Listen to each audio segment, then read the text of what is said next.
அவன் அப்படி சொல்லுகிறானே என்பதற்காக நாம் ஒரு வீட்டுக்கு செல்லுகிற போது வீட்டுக்காரர் வாருங்கள் வாருங்கள் என்று அழைத்து என்ன சாப்பிடுகிறீர்கள், சூடாகவா இல்லை குளிராகவா என்று கேட்டு அமர வைக்கிற போது உடனே எழுந்து நின்று உங்கள் குழந்தைகள் அல்ல என்றால், ஒரு மாதிரி வீடாக இருந்தால் உதை கிடைக்கும், வேறு மாதிரி வீடாக இருந்தால் என்னென்னவோ கிடைக்கும், வகை கொன்றாக கிடைக்கும். அந்த பொருளிலே சொல்லவில்லை.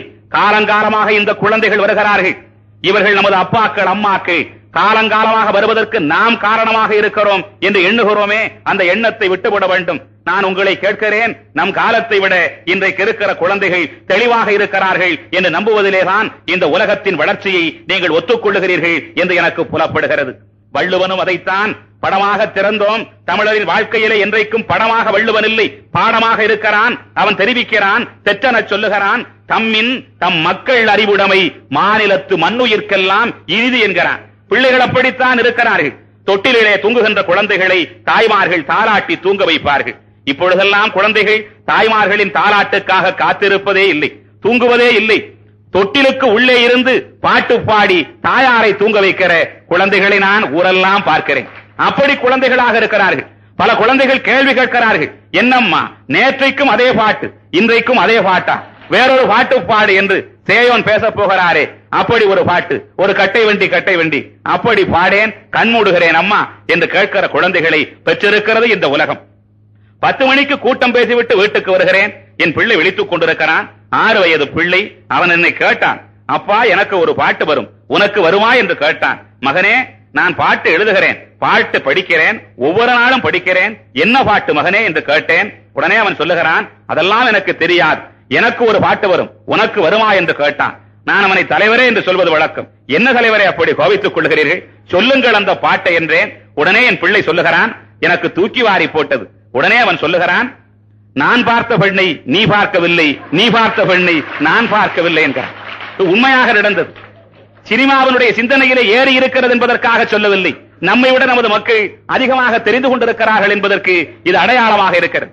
கடந்த வாரம் எங்கள் தாய் வார இதழுக்கு நண்பர் பாலகுமாரன் வந்தார். நன்றாக எழுதுகிறவர்.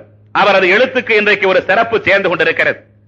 அந்த பாலகுமாரன் என்னிடத்திலே தெரிவித்தார், சார் நேற்று வீட்டில் நடந்த கதை உங்களுக்கு சொல்ல வந்தேன். எத்தனையோ புத்தகங்களுக்கு நான் இன்றைக்கு ஆசிரியராக இருக்கிறேன், வார இதழ்களுக்கெல்லாம் வாரம் தவறாமல் எழுதி தருகிறேன். என் நீங்களே கூட நான் முரண்பட்ட போது கூட உன் கதையை நிறுத்திக்கொள் என்று சொன்னதில்லை, ஒரு பத்திரிகை கூட உன் கதையை நிறுத்திக்கொள் என்று சொன்னதில்லை. என் பெண் குழந்தை என்னை பார்த்து உன் கதையை நிறுத்திக்கொள் என்று சொல்லிவிட்டது. நேற்றைக்கு நான் கதை சொல்ல போனேன் என்ற. நான் அவரை கேட்டேன், என்ன கதை சொன்னீர்கள் என்று. எல்லோருக்கும் பழக்கமான கதைதான், ஆனை முதலை கதை. இந்த ஆனை முதலை கதை தெரியாதவர்களே தமிழ்நாட்டில் இல்லை. இந்த முதலை உள்ளே கிடக்கும், ஆனை வந்து அகப்பட்டுக் கொள்ளும். ஆதி மூலா என்று கதறிய யானையை காக்கவே நின்றன் முதலைக்கு நேர்ந்த கதை அறியாயோ கெட்ட மூடனே என்று பாரதி பேசுவானே, அந்த கதை எல்லா குழந்தைகளுக்கும் பழக்கமான கதைதான். அப்பா இதைத்தான் சொல்லுகிறார். பாலகுமாரன் குழந்தாய் குழந்தாய் என்று அருகிலே வைத்துக் கொண்டு இந்த கதையைத்தான் சொல்லுகிறார். இப்படி பிடிபட்டது ஆனை. உடனே ஆண்டவனை நோக்கி கத்தித்து அந்த ஆனை சங்கு சக்கரதாரியாக இப்படி வானத்திலே தோன்றுகிறார் மகாவிஷ்ணு. தோன்றிய உடனே பார்த்தார், பூமியிலே இப்படி ஒரு அக்கிரமமா என்று நினைத்தார். உடனே தனது சக்கரத்தை விட்டறிந்தார். விட்டறிந்தவுடன் வேகமாக வந்தது, சுழன்று வந்தது. அந்த முதலைக்கு தலை வெட்டப்பட்டது என்று அப்பா சொல்கிறார். குழந்தை சொல்கிறது, நிறுத்து உன் கதையை என்கிறது. அப்பா நினைக்கிறார், வார பத்திரிகைக்காரன் கூட எவனும் சொல்லாத வார்த்தையை பெற்றெடுத்த பெருமகள் சொல்லுகிறாளே என்று.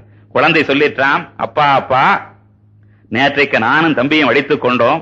அடித்துக் கொண்ட போது உடனே நீ எங்களை அழைத்து அன்பாக இருங்கள், பண்போடு இருங்கள், பாசத்தோடு நடந்து கொள்ளுங்கள் என்றுதானே புத்தி சொல்கிறாய். எங்களுக்கு அந்த புத்தியை சொல்லிவிட்டு உலகத்தையே காக்கிற கடவுள், எல்லோருக்கும் படி இழக்கிற ஆண்டவன், பாவம் மிருகங்கள் சண்டையிடுகிற போது சமாதானமாக இருங்கள், அன்பாக இருங்கள், பாசத்தோடு பழகுங்கள் என்று சொல்லி இருக்க கூடாதா? உடனே தலையை வெட்டி விட்டான் என்று கதை சொல்லுகிறாய் அப்பா, உன் கதை இனி ஏறாது, நிறுத்து என்று சொன்னதான். இது நடந்த கதை. வீடெல்லாம் இதுதான் நடக்கிறது. அவர் வீட்டிலே மாத்திரவில்லை, கேள்வி கேட்கிறவர்களாக என் நாட்டு குழந்தைகள் மாறிவிட்டார்கள். என்னை கேட்டுக் கொண்டிருக்கிற பெருமக்களை உங்களை வணங்கி சொல்லுகிறேன்.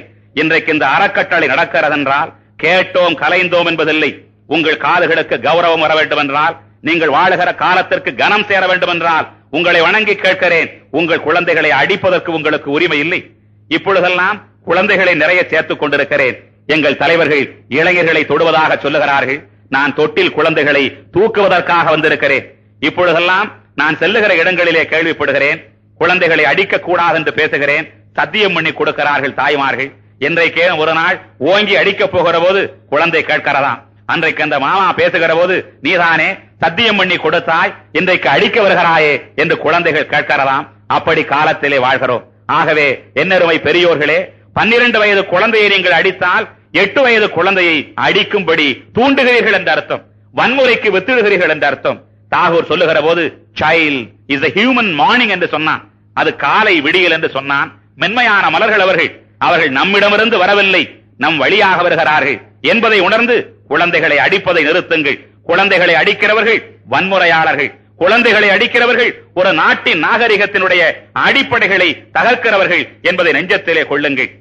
அந்த குழந்தைகள் இன்றைக்கு ஒன்றிரண்டு கண்களிலே தென்பட்ட காரணத்தால் இவைகளை நான் சொன்னேன். இந்த குழந்தைகளே இலக்கியம்தான். நாம் படைத்த இலக்கியம் என்று நினைக்கிறோம், நாம் எழுதிய இலக்கியம் என்று கருதுகிறோம். அல்ல, காலங்காலமாக எழுதப்படுகின்ற பேரிலக்கியங்களாக இந்த இலக்கியங்கள் இருக்கிறது என்கிற கதைகளை நான் பிறகு சொல்லுகிறேன். இப்பொழுது திரைப்பட பாடல் இலக்கியமே என்கிற பொருளில் சேயோன் பேசுவார். எல்லாம் கேட்டிருந்து பிறகு என் நேரம் வருகிற போது பவளக்கோடி நாடகத்திலே வருகிற பாகவதரை போல ஒரு நெடிய கச்சேரி பண்ணுவதற்கு இன்றைக்கு காத்திருக்கிறேன் என்று மாத்திரம் சொல்லி விடைபெறுகிறேன். நன்றி, வணக்கம்.